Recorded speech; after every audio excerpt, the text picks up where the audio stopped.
नमस्कार दोस्तों, रिसर्च भोजपुरी में आप सभी का स्वागत है। दोस्तों, आज हम आप सभी को एक सच्चाई बताने वाले हैं।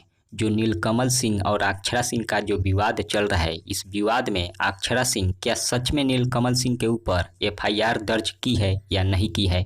आज इस वीडियो को लास्ट तक देखिएगा। आज सब सच्चाई आप सभी के बीच बताने वाले हैं। आपको बता दें, सबसे पहले 1-2 दिन से जो विवाद चल रहा है नीलकमल सिंह और अक्षरा सिंह का, इस विवाद में बहुत सारे लोग मज़े भी ले रहे हैं और बहुत सारे लोग आनंद उठा रहे हैं और बहुत सारे लोग इधर से उधर उठपटांग बातें कर रहे हैं। सबसे पहले आपको बता दें, एक कॉल रिकॉर्डिंग वायरल हुआ है अक्षरा जी का, जिसमें बताया जा रहा है कि अक्षरा जी एफआईआर दर्ज की है। पटना के कोई थाना है पाटलिपुत्र, उस थाने में नीलकमल सिंह के ऊपर एफआईआर दर्ज किया गया है। लेकिन आपको बता दें, यह जानकारी कहाँ तक सत्य है कहाँ तक झूठ है, तो यह बात 100% सत्य है कि अक्षरा सिंह नीलकमल सिंह के ऊपर एफआईआर दर्ज की है। जी हाँ दोस्तों, एकदम 100% सत्य है। अक्षरा सिंह नीलकमल सिंह के ऊपर एफआईआर दर्ज कर दी है और बहुत जल्द नीलकमल सिंह को गिरफ्तार किया जा सकता है।